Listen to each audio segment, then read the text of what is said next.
Eh, kamu ini loh, cak wadok kok. Nggak lama kemudian, tiba-tiba Suryo ini kesurupan lagi teriak. Wah, kowe iki wong wadok, omonganmu sing bener. Kowe ngerti kan? Kowe gue rasa melu-melu. Kamu tahu nggak? Kamu nggak usah ikut campur. Kamu anak kecil. Assalamualaikum warahmatullahi wabarakatuh. Kembali lagi bersama saya Rian Agus Widodo. Boom boom boom. Apa kabar semuanya? Buat teman-teman semuanya yang di rumah yang selalu stay nonton Rian Agus Widodo, terima kasih banget. Karena tanpa doa kalian, tanpa support kalian, ini channelnya nggak berkembang sampai sekarang. Ini sudah mencapai 42 subscriber. Ini hampir 50.000 ya, doain, dukung terus biar sampai ke juta-jutaan subscribernya ya. Akhirnya bisa kita nambah saudara yang semakin banyak sekali. Oke, seperti biasa pasukan no skip iklan tolong ya. Jangan di skip kalau ada iklan yang mohon ya. Asik. Oke, cerita kisah misteri ini kiriman dari salah satu subscriber yang bener-bener ini ceritanya ngeri banget ya. Ini ada salah satu keluarga. Seperti biasa nama tempat disamarkan. Ini kita sebut saja namanya Suryo. Suryo ini diutus Pak RT untuk membuat beduk-beduk. Jadi kayak ada rebana, kayak ada beduk-beduk kecil, di mana memang kalau ada pagelaran di daerahnya, di kampungnya, ini selalu dipakai. Nah, Suryo ini dapat tugas untuk membuat beduk itu. Setelah membuat beduk ini, Suryo kesurupan. Dan ini adik dari Suryo ini, dia ini pasang susuk hingga 38 susuk. Ini kalau nggak percaya saya puterin sedikit keterangan dari beliau ya. Punggung ada 16. Si kaki ada pura ya, siji loro papat, 5, 6, di kaki ada 6. Di muka wadah aku lali mas, di tangan ada 4. Tangan kanan, yang tak omongnya panas gue ada 4. Sing kiri nggak ada. Terus pokoknya kalau di muka aku lupa. Ya gak baru. Terus gue lah, langsung ngitung. Tapi aku saya bisa ngitung mas ya. Janggut 2, mulut 1, hidung 1, terus mari lo kening itu ada 2, alis 2. Nek pipi ini lali aku mas Wisan. Pokoknya total itu kurang lebih itu 38. 38 susuk? 38 susuk? Susuk emas yang jarum agak gede-gede itu loh mas. Ada 38 susuk? Ini ada pada adiknya.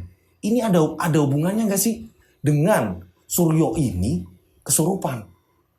Tak perlu lama-lama lagi, kita langsung saja menuju ke ceritanya.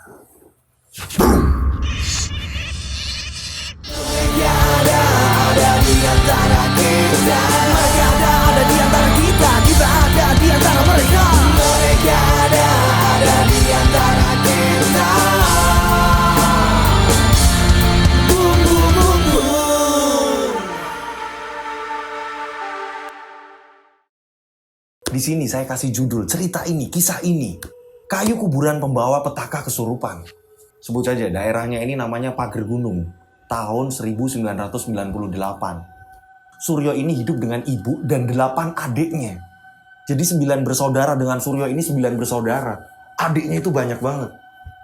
Suryo ini terkenal anak yang sangat penurut. Hingga akhirnya Suryo ini dijodohkan sama anak tetangga desa. Nah, Bapak Suryo ini karena sayang banget sama Suryo, ini bapaknya ini ngomong, "Le, kamu ini anak pertama, kamu ini harus ngayomi adik-adikmu. Adik-adikmu ini banyak, Le. Mau gak mau, tak bikin ke rumah di samping bapak. Biar apa? Biar kamu ini gak jauh-jauh dari keluarga. Satu, keduanya, kamu ini bisa membimbing adik-adik kamu. Bapak ibu ini udah tua, Le.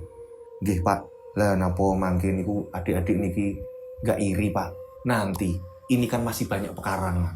Nanti tak bagi-bagi ke adik-adik kamu. Kalau adik-adik kamu ini sudah pada mentas, Le. Sudah pada kerja, sudah mau pada berkeluarga, Le. Nggih, Pak, kalau gitu Suryo manut sama Bapak." Akhirnya Suryo ini sama istrinya, ini Suryo tinggalnya ini di samping rumah bapaknya. Ini saya gambarin ya rumah bapaknya dan rumah Suryo. Ini bersebelahan. Nah, di sebelah rumah Suryo persis, ini gak jauh, mungkin kurang lebih 15 meter. Ini ada TPU, ada tempat pemakaman umum. Ini sebelah rumahnya Suryo nih. Ini hanya berselang kebun.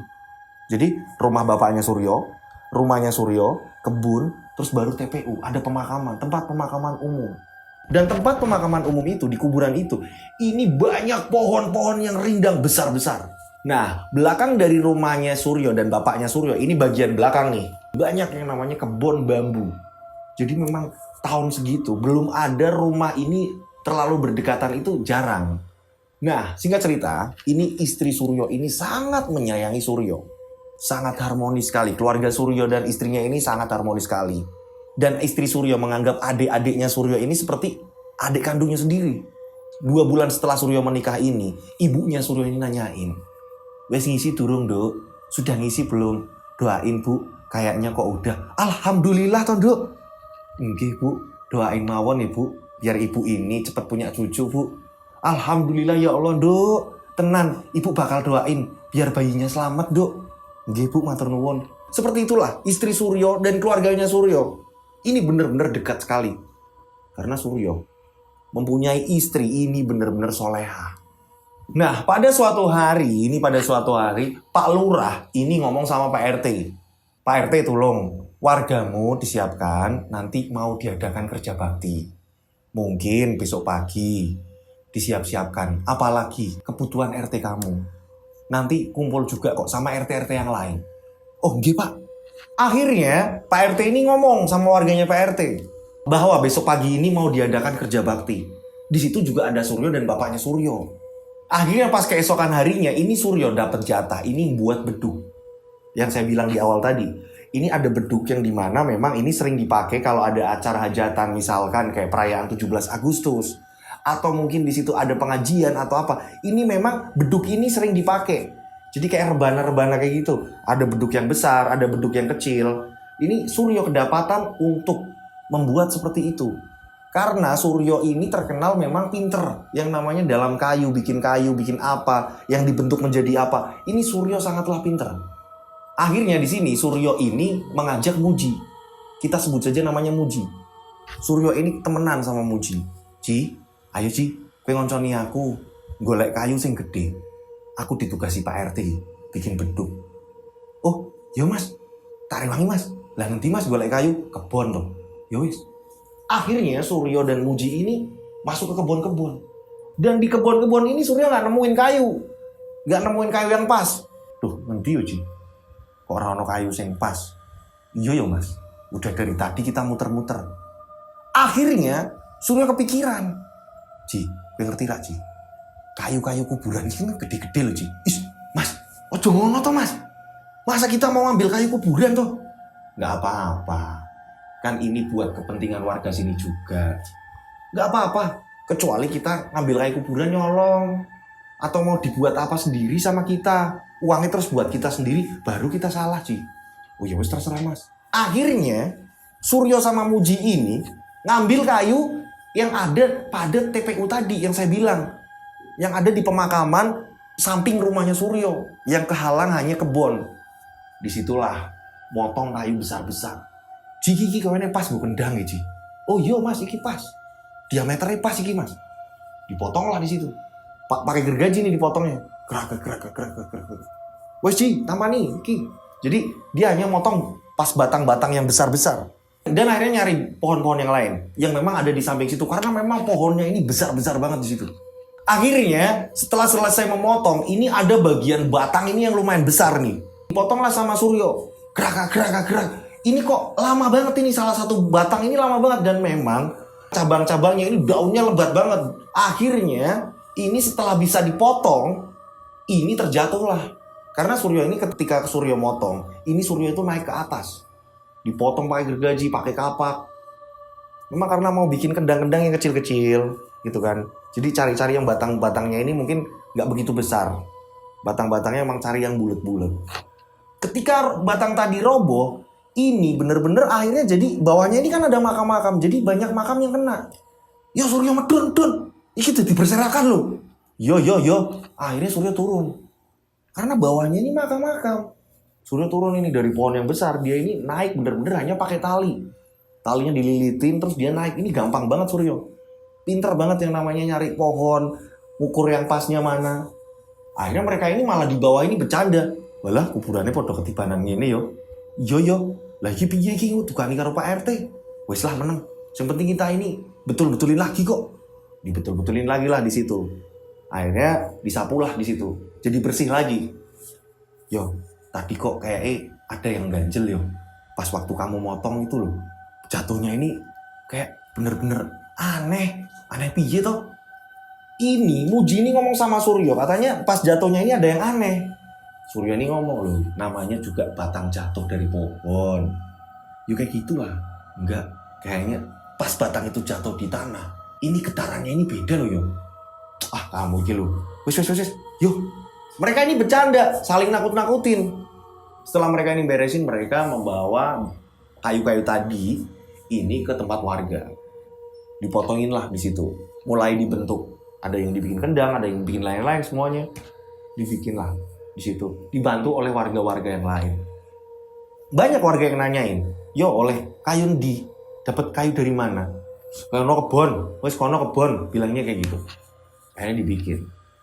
Setelah dibikin, jadi kayak ada memang di situ kayak ada balai-balai yang khusus nyimpen apapun barang-barang dari warga. Ketika mau ada acara atau apa, memang di balai itu ada kayak gudangnya kecil. Di situ buat naro-naro kendang lah, apalah, beduk lah, apa segala macam. Jadi kalau ketika warga ini ngumpul, ketika warga mau bikin acara, tinggal dibukalah itu ruangan yang dimana memang jadi depannya kayak ada pos ronda kayak balai-balai, terus belakangnya ini kayak ada ruangan khusus untuk nyimpen alat-alat. Singkat cerita, 3 hari kemudian setelah acara selesai, kerja bakti ini udah rampung nih ya. Ini tiba-tiba 3 hari kemudian, boom! Suryo ini di dalam kamar ini teriak-teriak. Ini Suryo bener-bener kesurupan. Ini yang keluar dari mulut Suryo ini justru malah kayak makhluk lain yang memasuki tubuh Suryo. Ini mengatakan, kowe kok wani-wani nebang pohon. Kowe kok wani-wani ngorang arek panggonanku. Kamu kok berani-beraninya ngacak-ngacak tempatku. Kamu kok berani-berani. Ini istrinya ketakutan. Tolong. Istrinya teriak-teriak. Dan akhirnya boom, semua ngumpul di depan Suryo. Keluarganya Suryo ini ngumpul. Nengopole. Nah, di sini ibunya Suryo, ini saya baru cerita nih, ibunya Suryo ini sebenarnya ada keturunan orang pinter. Entah dulu itu kakek neneknya. Nah, ibunya Suryo ini sebenarnya bisa melihat, tapi tidak bisa mengobatinya. Dan satu lagi, Suryo ini punya adik namanya, kita sebut saja namanya Yuli. Ini adik ketiganya Suryo, ini namanya Yuli. Nah, si Yuli ini orangnya, ini usianya Yuli kisaran 15 tahun. Ini si Yuli, ini nggak percaya dengan hal-hal seperti itu. Loh, iki mas nih apa toh bu? Alah, acting iki mas bu. Apa ngono? Aku rak percaya bu. Hush, kamu itu jangan gitu loh. Dibentaklah sama ibunya. Karena apa? Ibunya ini bisa melihat sebenarnya, tapi tidak bisa mengobati, hanya bisa melihat. Ibu iki ngerti dok. Ini masmu ini kesurupan. Gak tahu, mas ini kesurupan apa kok ada tebang pohon. Karena keluarganya ini gak ngerti. Suryo ini nebang pohonnya di mana? Karena hanya yang tahu ini Muji. Dan di sisi lain, ternyata Muji ini juga sama-sama kesurupan.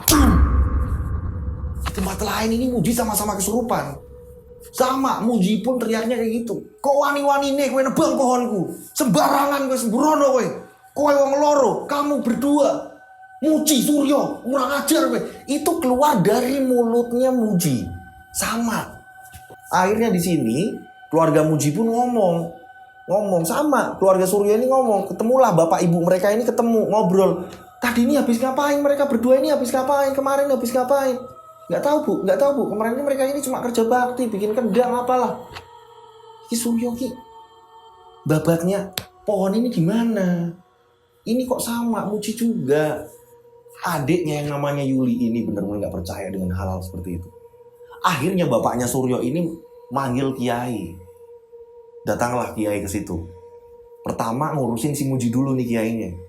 Setelah Muji ini benar-benar sadar, Muji ini lemes. Ini bapaknya pindah ke tempat Suryo. Karena apa? Kesurupannya Suryo ini lebih parah. Dan jaraknya Pak Kiai ini ke rumahnya Muji, ini lebih duluan rumahnya Muji. Makanya Muji yang diatasin duluan. Keluarganya udah ketakutan. Setelah itu Pak Kiainya ini langsung ke tempat Suryo. Dan ternyata benar, Suryo di sini teriak-teriak malah melawan kiai itu. Gue rasa melu-melu. Kamu gak usah ikut campur. Ini bukan urusan kamu. Ngerti? Sampean iku sinten. Jadi di sini kiainya ini dialog. Sampean sinten. Kok berani-beraninya ganggu. Saudara saya ini nggak bersalah. Kalau saudara saya ini punya kesalahan, ya tolong dimaafkan. Sampean ora rasa melu-melu.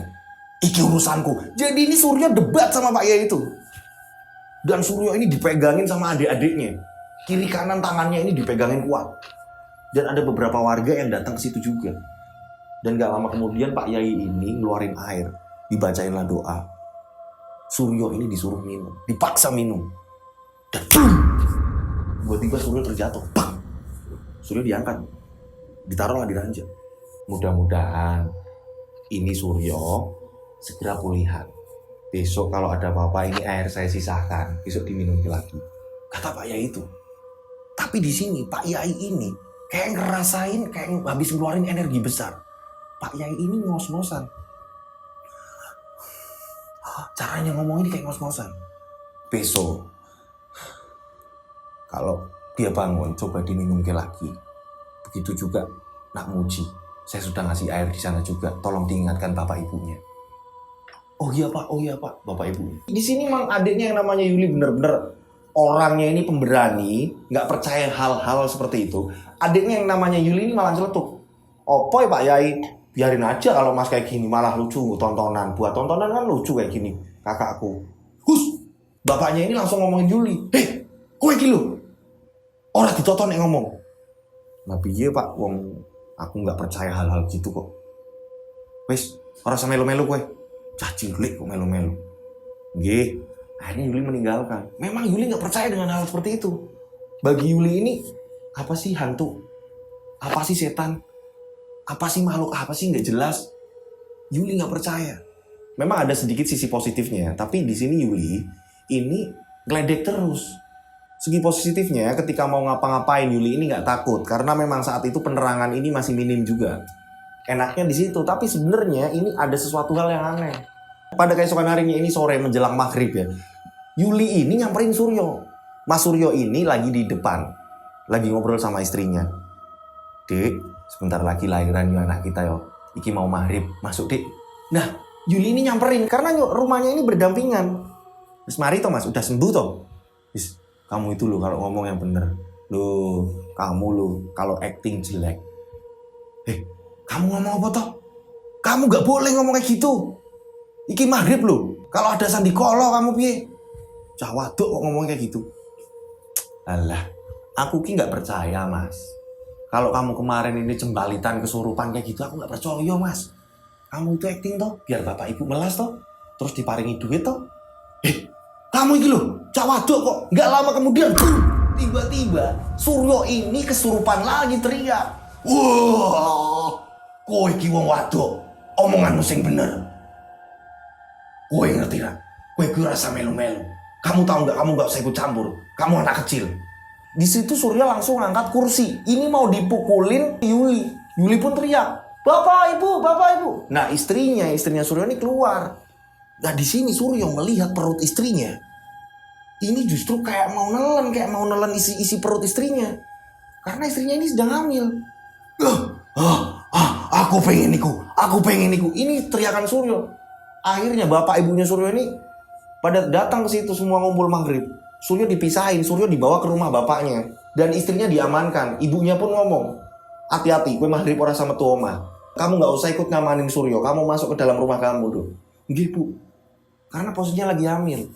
Larangan buat orang hamil ini keluar maghrib dan Suryo ini kesurupannya pas maghrib. Dibawa ke situ. Dan gak lama kemudian bapaknya Suryo ini nyuruh adik-adiknya yang lain.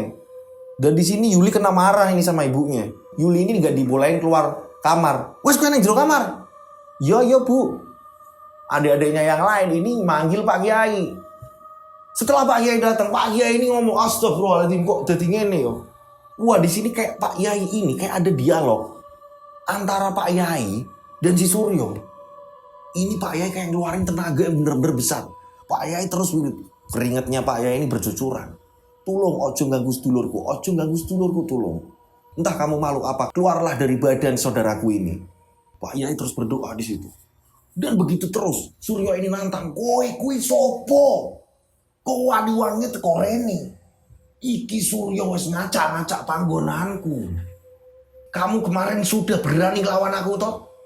Kali ini kamu gak bisa ngelawan aku. Paham?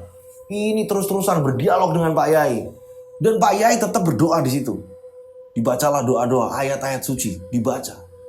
Dan tak lama kemudian Pak Yai menempelkan tangannya. Ini tepat di kepala Suryo. Pak. Dan gak lama kemudian Suryo ini terjatuh lagi. Dan Pak Yai pun sedikit mental. Astagfirullah. Kondisi Pak Yai ini bercucuran keringat. Bajunya Pak Yai ini basah kuyup dengan keringat. Bapaknya Suryo ini nanya, ini sebenarnya ada apa Pak Yai? Gak tahu ini kok makhluk yang masukin Nak Suryo ini benar-benar kuat. Saya juga gak ngerti asal mulanya ini. Saya sendiri tadi sempat kewalahan Pak. Tapi panjenengan gak apa-apa kan Pak? Kata bapaknya Suryo. Iya Pak, gak apa-apa. Yang penting Nak Suryo sudah saya tangani Pak. Nanti ini air saya kasih lagi. Diminumkan terus Pak. Jangan sampai Nak Suryo kambuh lagi kayak gini. Iya Pak. Matur nuwun Pak, terima kasih Pak. Akhirnya Pak Yai ini pulang. Berapa hari kemudian ini kondisi Suryo ini agak membaik. Kondisi Suryo agak membaik. Dan di sini Yuli ini terus-terusan ngeledek. Dimarahi sama ibunya. Setiap Yuli ngeledek ini dimarahi. Wes Ton, kok iki gawe masih senengnya kesurupan. Iya bu. Di sini ibunya ini ngomong sama Yuli. Dok, besok pagi kamu ikut ibu. Kemana toh bu? Ke pasar. Ibunya ngajak Yuli ke pasar. Ini beli bunga 7 rupa. Setelah beli bunga 7 rupa, ini Yuli nanya ini mau buat apa bu? Ibu pengen gue selamat. Ibu ki nggak pengen omonganmu sembrono. Iya bu. Malah sebenarnya Yuli ini mau ngasih kabar loh bu. Kabar apa toh? Yuli ini kan besok pagi ini kan diterima kerja bu. Yang bener kamu kalau ngomong. Enggak bu, Yuli ini diterima. Dapat jatah ini disuruh maketin kosmetik bu. Yang mau dikirimkan bu. Emang ono? Ono toh bu. Wong dhewe iki uripe ning kampung, coba uripe ning kota. Ono lah bu. Tenane kowe. Nggih bu. Ya wis beneran pas. Memang pas apa tuh bu? Apa hubungannya sama beli bunga? Wes, yang penting sampai rumah. Setelah sampai rumah, keesokan harinya ini Yuli dimandikan. Yuli dimandikan dengan bunga 7 rupa tadi oleh ibunya. Ini Yuli disuruh apa sih bu? Wes manut. Di sini Yuli dibawa ke kamar sama ibunya. Dan kebetulan bapaknya Yuli, bapaknya Suryo dan adik-adiknya ini sedang nata-natain kayu bakar. Gak ada yang curiga, ibunya ini masuk. Disinilah Yuli dipasang 38 susuk. Yang saya bilang tadi, ada di dahi, ada di kening, ada di tangan kiri, terus ada di kaki. Yang saya puterin tadi. Ini Yuli nanya, ini sebenarnya mau buat apa bu? Ini satu, kamu ini biar gak gampang ngomong kayak gitu. Gak sembrono ngomong kayak gitu. Keduanya, ini melindungi kamu, ini pengasihan. Biar apa, kamu kan sebentar lagi kerja. Iya bu, biar bos kamu ini sayang sama kamu. Sekeliling kamu ini gak nakal sama kamu. Paham kamu? Nggih bu, tapi Yuli ini gak percaya ya bu, sing kayak gini-gini. Wes, manut ibu. Memang ibunya ini bisa seperti itu, tapi ibunya ini gak bisa yang namanya nyembuhin orang kesurupan atau apa. Ini hanya keturunan leluhurnya. Entah itu kakeknya, neneknya. Berapa hari kemudian terdengar kalau Pak Yai tadi yang menolong Suryo, yang menolong Muji, ini juga kena efek. Jadi kayak ada serangan balik. Dan keluarganya Pak Yai tadi ini sampai ngomong. Ini ngomong sama keluarganya Suryo. Ternyata Pak Yai tadi ini kena serangan dan mengakibatkan Pak Yai itu tadi ini buta. Akhirnya beliau ini juga punya guru. Bawalah saya ke guru saya. Pak Yainya ini ngomong sama istrinya. Akhirnya Pak Yai ini dibawa ke gurunya Pak Yai tadi. Untuk diobati. Karena ini ada serangan balik. Ini Pak Yai udah diatasi nih. Dibawa ke gurunya Pak Yai. Dan keluarganya Pak Suryo, termasuk Suryonya ini kaget. Kok ada serangan balik kayak gitu ya? Warga bener-bener geger. Ini ada apa sebenarnya? Dan Yuli ini nanggepinnya tetap masih yang kayak gitu. Pak Yai ini kenapa lo? Habis nyembuhin masku kok tambah kayak gitu ya bu? Ini sebenarnya acting semua ibu. Bis, kamu ini loh, kalau ngomong ini dijaga. Ibu itu udah doain kamu loh. Ibu ini minta doa. Ini berat. Kok kamu kayak gini? Ya bu, maafin saya bu. Ini Yuli ini nyepelin terus. Kalau ada orang-orang yang kesurupan atau apa, Yuli ini masih yang seperti ini. Pak Yai malah kena serangan balik. Singkat cerita akhirnya Yuli ini sudah mulai berangkat kerja. Bolak-balik nih Yuli udah mulai berangkat kerja. Karena memang pekerjaannya Yuli ini di kota. Pas pada sore harinya pulang, ini Yuli ini pengen mandi. Pengen bersih-bersih. Anak ibu wes mulai kerja. Nggih bu. Sepedanya dimasukin. Yuli ini mau bersih-bersih, mau mandi. Ngambil baju-baju, terus ngambil handuk. Yuli ini masuk kamar mandi. Dan boom! Yuli kaget. Ketika Yuli ini membuka pintu kamar mandi, dibukalah sama Yuli. Boom! Yuli kaget. Di situ Yuli melihat ada makhluk yang bercucuran lumpur. Ini berlumuran lumpur, banyak banget ini makhluknya, ini besar banget. Ini hingga benar-benar badannya ini memenuhi seluruh isi kamar mandi. Ini besar banget makhluknya ini. Astagfirullahaladzim. Disinilah Yuli pertama kali dilihatin makhluk halus dan mengacungkan tangan ke muka Yuli. Tolong, tolong, tolong. Yuli berteriak. Dan akhirnya adik-adiknya ini dengar. Bahkan bapaknya Yuli. Ini pada dengar semua dan nyamperin Yuli di situ. Dan saat mereka ini nyamperin ke tempat Yuli, ini makhluknya tiba-tiba hilang. Dan pada malam harinya, keadaan Yuli ini udah mulai normal lagi yang tadi akibat ketakutan. Ini Yuli cerita sama ibu bapaknya. Pak, Bu, Yuli kok baru percaya. Yuli tadi ini dilihatin kayak makhluk-makhluk aneh. Ibunya nih malah ngomong, nah Rasakno, makanya jangan pernah ganggu kakakmu. Jangan pernah ngeledek. Lah nggak tahu, ini gara-gara ibu masang apa-apa ke badan aku kok akunya jadi kayak gini, Bu. Jadi aneh, Bu, aku, Bu. Ini justru malah jagain kamu dari orang yang mau nakal atau mau nyelakain kamu. Ibu ini malah magerin itu. Tapi malah Yuli ini diliatin kok, Bu. Bener-bener malu kayak ada besar, Bu. Banyak lumpurnya loh badannya. Adik-adiknya ini dengerin. Ada bengong. Yang usianya ini sebenarnya nggak jauh-jauh beda juga. Selisih setahun. Karena memang dulu itu pada tahun 90-an, ini satu keluarga ini bisa banyak banget keluarganya. Dan pada malam harinya, ketika Yuli ini mau tidur, Yuli ini tidur dengan 3 adiknya. Tepat pukul jam 1 dini hari. Tiba-tiba Yuli mendengar ada suara gelas. Ini kalau kalian di rumah terus bikin teh ya, terus dituang gula, terus kalian aduk. Ini suara adukan tadi yang mengenai bibir-bibir gelas ini terdengar jelas sama Yuli. Ting, klanting, klanting, klanting, klanting, klanting. Yuli mendengar suara itu. Jam segini siapa ya yang bikin teh? Yuli ini bangunin sama adiknya. Dek, bangun dek. Dek bangun. Apa tuh mbak? Kamu dengar gak? Ada suara orang bikin minum di belakang. Mana tuh mbak? Mana tuh aku mbak? Dengar gak? Enggak ya mbak. Ya wis lah. Udah tidur. Yuli bingung. Kembali lagi Yuli mau memejamkan mata. Saat Yuli memejamkan mata, ini tiba-tiba suara itu terdengar kembali jelas. Klenting. Dan anehnya lagi, tiba-tiba di sini ada suara kuda. Boom! Ini ada suara kuda. Kok ada suara kuda ya? Yuli memberanikan diri. Ini di rumah kalian bisa bayangin tiba-tiba dengar ada suara orang bikin teh di belakang dan sendoknya ini pas ketika ngaduk ini muter bunyi ting. Bayangin kalau kalian di rumah sendiri gitu gimana? Ini dirasakan sama Yuli. Yuli akhirnya memberanikan diri nih antara takut dan enggak. Ini Yuli penasaran. Ini ada apa sih sebenarnya di dapur? Yuli bangun. Pas ketika Yuli ke belakang, Yuli kaget di sini. Di sini jejak lumpur. Ini banyak banget ini jejak lumpur di situ. Yuli kaget. Jadi kayak ada sepatu yang habis kena lumpur. Tapi ini anehnya jejaknya ini besar. Ini hanya 2 jari. Bener-bener kayak ibu jari dan satunya ini bener-bener kayak jari-jarinya. Tapi ini hanya 2 jari. Ibu jari dan satunya ini jari kecilnya. Astagfirullahaladzim, ini banyak lumpur, bekas-bekas lumpur. Padahal ini bagian di belakang dapurnya. Ini belum dikeramik. Masih pakai tehel ya yang zaman dulu ini kotak-kotaknya ini kecil. Kotak-kotaknya kecil dan nggak kayak keramik-keramik sekarang ada warna putih, ada apa gitu. Kalau dulu itu nggak. Ini bener-bener kayak bener-bener adukan semen yang kayak acian semen. Ini terlihat jelas jejak-jejak. Ini banyak. Yuli kaget di sini. Ya Allah, kok kayak gini?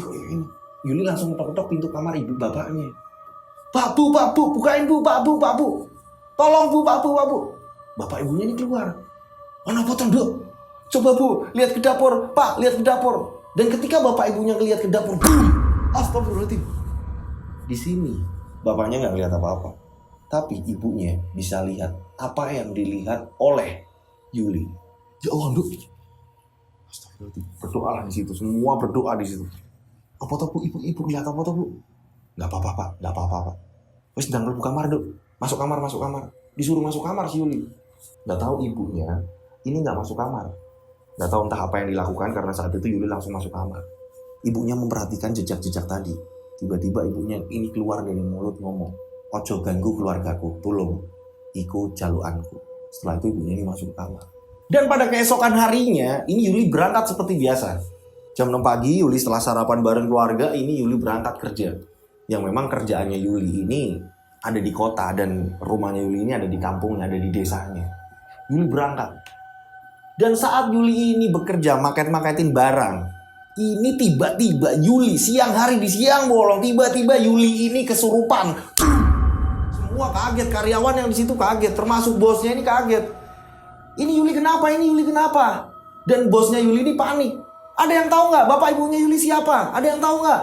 Dan akhirnya ada salah satu karyawan yang memang tahu Yuli, tahu rumah Yuli. Salah satu karyawan diutus sama bosnya untuk mengabarkan ini ke keluarganya Yuli. Bapak ibunya ini panik, mosok toh. Nah, akhirnya bapak ibunya Yuli ini kembali ke rumah Pak Yai tadi. Pak Yai yang sempat buta.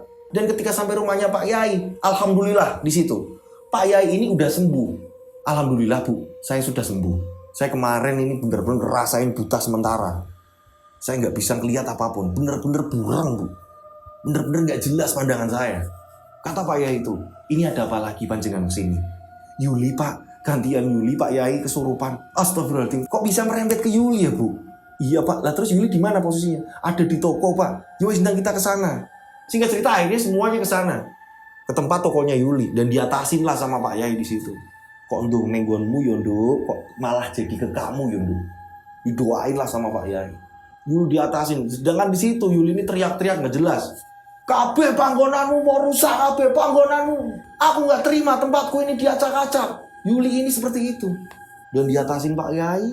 Dan alhamdulillah saat itu Yuli ini langsung siuman, nggak pingsan. Gue mau habis lihat apa dulu? Habis kenapa? Gak apa-apa. Teman-temannya ini pada cerita, Yul, tadi kamu kesurupan loh Yul. Tapi mosok toh aku nggak ngerasain itu. Ini nggak tahu, Yuli bahkan nggak ngerasain kesurupan. Singkat cerita akhirnya karena Yuli ini udah sembuh siuman, akhirnya Yuli ini disuruh majikannya, disuruh bosnya untuk pulang. Yuli, beberapa hari ini mending kamu di rumah dulu. Bener-bener kondisi kamu ini udah enakan, nanti kamu boleh berangkat lagi. Iya bu. Yuli akhirnya dibolehin untuk sementara di rumah. Padahal Yuli ini bisa dikatakan ini karyawan baru. Tapi bosnya ini takut kenapa-napa terhadap Yuli. Takutnya ngamuk-ngamuk lagi seperti ini.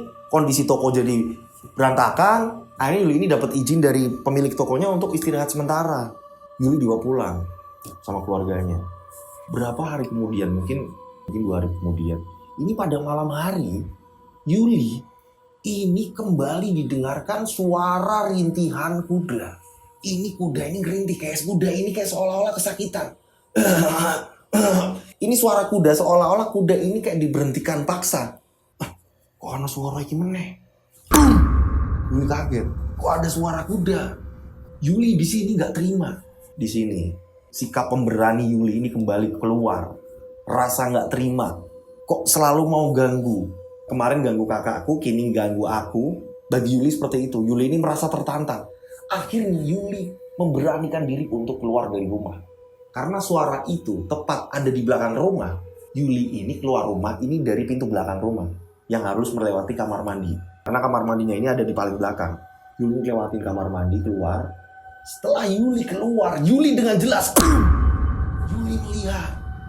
Ini kuda itu tepat. Di belakang rumah yang saya bilang tadi ada kebun bambu. Kuda ini berhenti. Di situ Yuli melihat kuda. Ini kudanya putih. Ada 2 kuda. Kok jarang? Ada 2 kuda di situ. Ketika Yuli ini memperjelas penglihatan Yuli kaget. Ternyata kuda ini bener-bener ada kereta mirip kereta-kereta kerajaan. Mungkin kayak kereta kencana ya kali ya, mungkin ya. Ini yang dilihat Yuli dengan secara nyata. Nah, di sini ini Yuli melihat di atas kereta itu kayak ada permaisuri yang benar-benar lengkap dengan perhiasannya, dengan mengenakan kemben Jawa, dengan menggunakan mahkota. Ini ada ratunya di kereta itu. Nah, di sini Yuli ini justru ketika udah melihat permaisuri tadi, sang ratu tadi, di sini Yuli malah nantang. Heran saya sama Yuli. bener-bener pemberani. Tolong ya, jangan pernah ganggu keluarga saya. Saya ini nggak pernah ganggu kamu. Kamu ini kesini mau apa? Saya ini nggak mau keluarga saya ini ada apa-apa. Dan kamu tolong pulang, ini bukan tempatmu. Dan sang ratu tadi ini justru malah senyum dengan Yuli. Ini sang ratu hanya senyum, tapi senyumnya ini aneh. Yuli di sini ketakutan di sini. Tapi Yuli memberanikan diri terus-menerus untuk menantang rasa takut itu tadi. Tolong, Anda pergi dari sini. Ini bukan tempat Anda. Ini bukan tempat sampean. Tolong, lu ngos kok gini. Ini Yuli berani nantang. Dan tiba-tiba, ini Yuli tiba-tiba merasa kayak ada orang yang nyekik Yuli. Ini bener-bener kayak ada cengkeraman tangan. Ini tiba-tiba mencengkeram leher Yuli. Tolong. Dan langsunglah bapak ibunya dan adik-adiknya ini pada berdatangan. Pada kebangun semua, dengar suara Yuli. Tolong. Ini pada datang bapak ibu. Nengopondo. Di sini Yuli malah kesurupan. Tahu semuanya ini dibanting sedekat-dekatnya Yuli. Apa yang Yuli raih ini dibanting-bantingnya semua. Tolong. Akhirnya di sini geger. Ada warga-warga tetangga Yuli. Ini yang mungkin sedang ronda atau mungkin sedang apa, ini pun mendengar. Dibawalah masuk Yuli. Ada beberapa warga yang datang juga. Neng opo? Iki anakku kesurupan, ini anakku kesurupan. Ini di sini mata Yuli benar-benar melotot melihat semua orang-orang di situ. Dan akhirnya dari warga tersebut ada yang manggil Kiai, dan ternyata Pak Yai yang biasa dipanggil ke rumah Suryo, ngatasin Yuli, ini sedang ngatasin Muji, yang bener-bener Muji ini juga sedang kesurupan. Tak lama warga datang yang disuruh sama bapaknya Yuli ini datang. Pak, maaf Pak Yai ini sedang ngatasin si Muji juga kesurupan. Setelah itu Kiai ini udah ngatasin si Muji. Ini akhirnya Pak Yai ini datang. Nyamperin, astagfirullahaladzim kok ini meneh yo. Ini yang ada di dalamnya ini siapa yo? Termasuk Suryo terbangun juga. Suryo terbangun juga ngumpul di situ. Memang istrinya Suryo ini nggak dibolehin ikut karena takutnya kenapa-napa dengan kandungannya yang semakin membesar. Ngumpul semua di situ ngatasin Yuli. Di sini Yuli justru ketika melihat muka Suryo, Yuli ini kayak bencinya setengah mati. Yuli ini teriak-teriak, "Koe semua nih, semua ini gara-gara kamu." Dan pas Pak Yainya ini lihat Yuli, ini Pak Yai juga kena imbasnya. Kamu juga. Kamu mau ngapain? Kamu mau membantu dia? Ini Yuli terus-terusan. Di sini Pak Yai bener-bener lebih terkuras energinya ngatasin Yuli yang sekarang ketimbang awal-awal. Dan di sini Pak Yai pun ngomong, iki luwih gede iki karo sing wingi. Ini lebih besar dari yang kemarin-kemarin. Pak Yai ini berdoa dengan membisikkan kupingnya. Dan di sini Yuli hanya mengucap Suryo kurang ajar. Ini suaranya bener-bener kayak nenek-nenek. Kabeh iki Suryo pemulane. Setelah itu Pak Yai nanyain.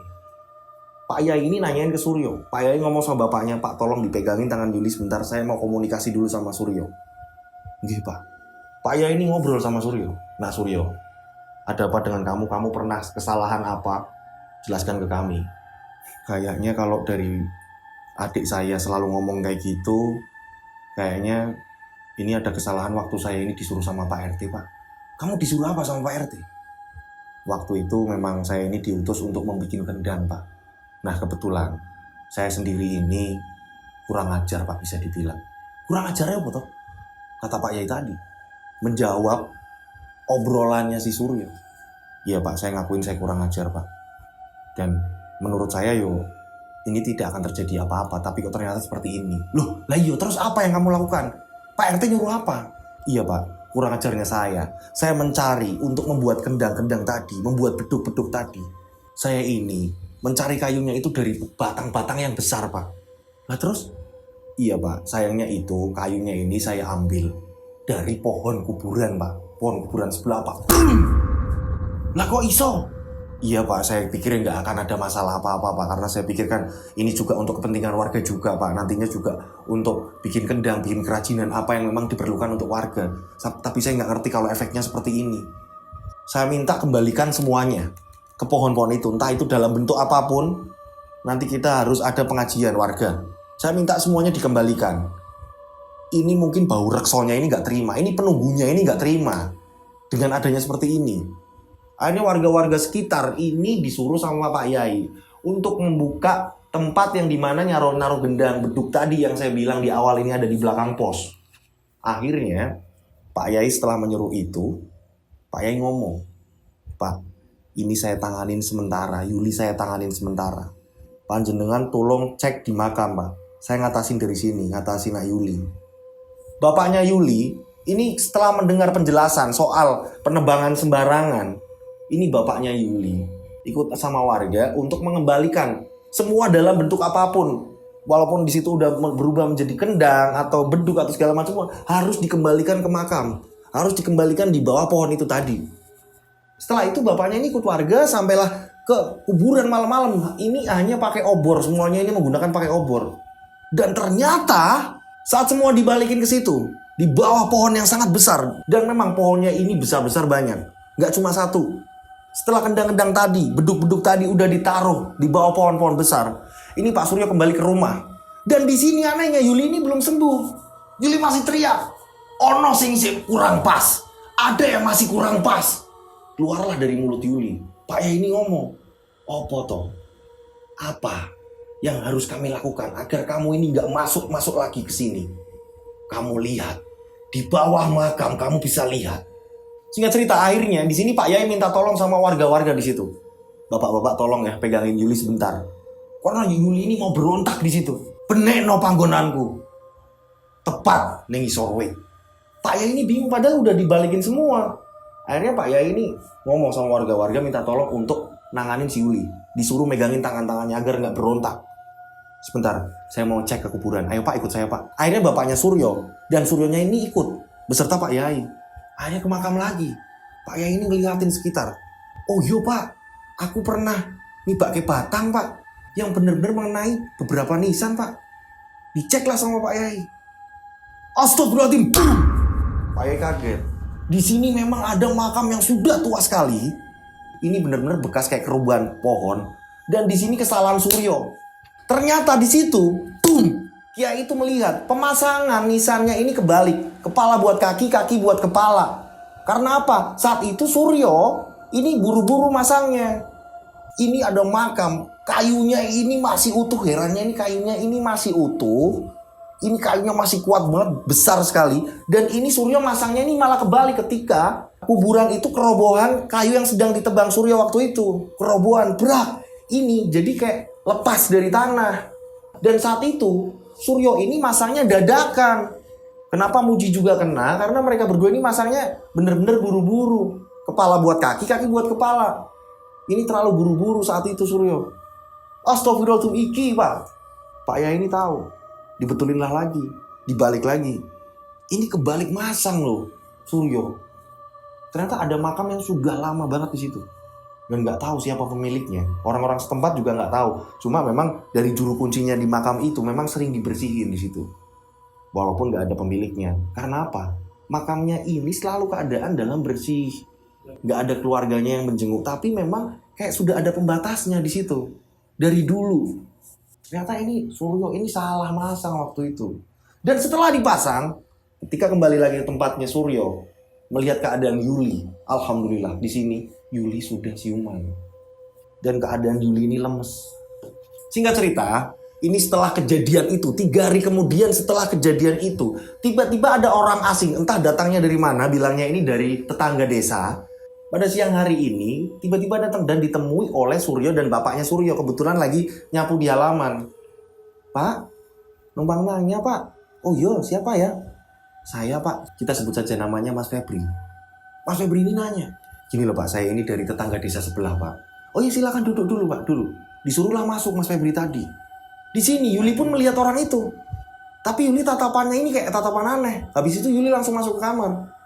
"Kenapa Pak? Ada apa-apa?" Sautan dari bapaknya Yuli, bapaknya Suryo. Begitu Suryo juga di situ juga. "Gini loh Pak, saya ini memang perantauan Pak. Nah saya ini nempatin ada desa seberang. Ini saya tinggal di situ Pak. Ini saya setiap malam Pak. Ini saya selalu didengerin. Ada suara gamelan yang kenceng sekali Pak. Saya ini sampai muterin kampung-kampung loh Pak. Mencari suaranya." "Oh sampean mau nyari suara itu Pak. Ini memang sudah terjadi di sini Pak. Ini warga-warga sekitar ini udah tahu, Pak. Ada di belakang di kuburan, Pak. Ini sering terjadi, tapi memang yang denger ini justru malah orang yang jauh, Pak. Justru warga-warga di sini, ini warga desa ini hanya dapat laporan ketika ada orang seperti sampean. Nyari dari sumber mana bunyinya. Yang sampean dengerin itu suara-suara gamelan tuh. Iya, Pak, bener, Pak. Langgam-langgam Jawa tuh. Tapi nggak ada suara orang nyanyi, hanya bener-bener kayak orang-orang dengung-dengung. Terus ada suara gamelan banyak tuh. Iya, Pak. Ini ada di belakang saya, Pak. Itu ada makam di situ, Pak. Oh, tenang ya, Pak. Udah cukup. Jenengan tolong jangan didekati. Kalau sampean nggak pengen kenapa-napa, mending jangan. Ini kemarin anak saya sendiri. Ini kesurupan, Pak. Berkali-kali. Ini si Suryo. Iya, Pak. Saya juga sempat kesurupan, Pak, di situ, Pak. Begitu juga anak saya yang putri, Pak. Kalau bisa Bapak pulang. Kalau mau main di sini dulu ya boleh, nggak apa-apa. Tapi kalau bisa sudah hentikan pencarian itu, Pak. Ini memang kalau dari jauh ini terdengar, Pak. Saya juga pernah kayak gitu, Pak. Ditemuin sama orang, sama kayak jenengan, nanyain suara dari mana. Ya itulah, Pak, pesan saya. Kalau bisa jenengan ini nggak usah nyari-nyari si suara-suara yang panjenengan ini dengar. Sudah cukup. Kalau pengen selamat nggak terjadi apa-apa sama sampean nggak pengen ciloko, udah cukup. Nggih, Pak. Akhirnya pemuda tadi, tamu tadi yang mau mencari suara di mana itu suara gamelan ini akhirnya berhenti di situ. Udah nggak mau lagi nyari asal usul suara itu tadi. Karena dari penjelasan Suryo sendiri yang rasain kesurupan pun ngomong. Singkat cerita, berapa tahun kemudian si Yuli ini dilamar orang. Dan Yuli ini senang sekali dilamar orang. Buru-buru agar tidak tinggal di situ. Yuli akhirnya tinggal di salah satu tetangga desa juga. Yuli akhirnya tinggal dipinang sama orang. Dan sekarang Yuli ini sudah bekerja. Dan saat Yuli ini bekerja, ini Yuli ternyata masih yang namanya sering dilihatin makhluk-makhluk. Yang dimana memang Yuli ini bener-bener yang tadinya nggak percaya, meremehkan hal seperti itu. Ini Yuli sering banget yang namanya dilihatin kayak ada tuyul, kayak ada apa. Kayak ada anak kecil sedang main, mereka ini bener-bener lagi, misalnya lagi ribut atau segala macam. Ini Yuli ini melihat. Tapi itulah, hanya Yuli yang bisa melihat, sekitar Yuli, sekeliling Yuli. Dan ketika tadi saya memastikan cerita ini mau saya bawakan, Yuli ini ngomong, Mas, insya Allah tahun 2024, kalau saya ini ada rezeki, saya akan pulang, saya akan membenahi, Mas. Ngelepas susuk-susuknya yang ada di tubuh Yuli. Yuli pengen, gak ada susuk yang nempel. Ada 38 susuk yang ada di tubuh Yuli. Itulah kisah kiriman dari salah satu subscriber yang kita sebut saja namanya Mbak Yuli. Mudah-mudahan Mbak Yuli ini disegerakan keinginannya mencopot semua susuknya. Karena di sini Mbak Yuli ini masih banyak tanggung jawab yang harus diselesaikan. Dan segera mungkin agar Mbak Yuli ini bisa mewujudkan keinginannya melepas semua susuk yang ada di badannya. Karena selama hidupnya Mbak Yuli ini jadi nggak tenang. Dan Mbak Yuli pun ngomong, apapun resikonya yang terjadi dengan saya, insya Allah bismillah. Saya akan menguatkan diri untuk melepas ini semua, apapun resikonya. Karena kenapa bisa lama? Mas Mbak Yuli ini masih pikir-pikir bingung. Ini ada risiko nggak setelah dicopot atau apa segala macam. Mudah-mudahan cerita tadi bisa mengedukasi kita semua. Bahwa apapun itu yang bukan memang milik kita, yang bukan hak kita, jangan pernah kita mengambil. Karena siapa tahu di situ, ini selain yang punya wilayah atau apa, ini bisa jadi ada penunggu. Penunggu yang dari dulu sudah lama di situ. Misalnya kayak penunggu tadi, penunggu di pohon tadi atau apa. Leluhur yang sudah lama ada di situ. Justru kita kalau ada di tempat baru, alangkah baiknya kita berdoa, permisi. Bukan seperti Suryo tadi. Dan sekarang alhamdulillah sudah aman semuanya. Dan ada kabar duka juga kalau ibunya Mbak Yuli juga sudah almarhum. Kita semua mendoakan agar amal ibadahnya ibunya Mbak Yuli, almarhum ibunya Mbak Yuli ini diterima Allah Subhanahu wa taala. Amin ya Allah. Amin ya Allah. Terima kasih buat teman-teman yang sudah nonton dari menit awal tanpa skip sampai belakang. Terima kasih banget. Yang support saya banget, saya terima kasih banget. Dan buat teman-teman yang mau ngirim cerita seperti biasa, kalian bisa ngirim langsung di WA saya dan di Instagram saya. Kalian bisa follow Instagram saya @dodosinjo. Langsung saya follow back ya, dan kirim di DM. Mas, ini loh Mas cerita saya. Kalau nggak bisa ceritanya, bingung, kalian bisa voice note. Oke? Dan kalian bisa juga WA. Di sini nih. 0858 704 33336. Oke, buat teman-teman yang belum kebalas satu persatu YouTube-nya saya ini, komennya yang beribu-ribu ini, Saya mohon maaf, nanti pasti akan saya balas satu persatu. Karena apa? Bener-bener buat ngafalin cerita kiriman dari teman-teman subscriber ini bener-bener butuh menyita waktu untuk ngapalin biar bener-bener penyampaian saya ini tersampaikan oleh pemirsa Rian Agus Widodo. Oke, mudah-mudahan semua yang ada di rumah ini selalu dilindungi Allah Subhanahu wa taala, banyak rezeki melimpah dan selalu sukses dalam apapun. Oke, akhir kata, saya Rian Agus Widodo mengucapkan wassalamualaikum warahmatullahi wabarakatuh. Mereka ada di antara kita. Mereka ada di antara kita. Subscribe channel Rian Agus Widodo, kisah misteri. Mereka ada di antara kita. Nyalakan lonceng, notif, tinggalkan komen, share. Mereka ada di antara kita. Mereka ada di antara kita. Kita ada di antara mereka. Mereka ada di antara kita. Mereka ada di antara kita. Mereka ada di antara kita. Kita ada di antara mereka. Mereka ada di antara kita. Boom, boom, boom, boom. Mereka ada di antara kita. Subscribe channel Rian Agus Widodo, kisah misteri. Mereka ada di antara kita. Nyalakan lonceng, notif, tinggalkan komen, share.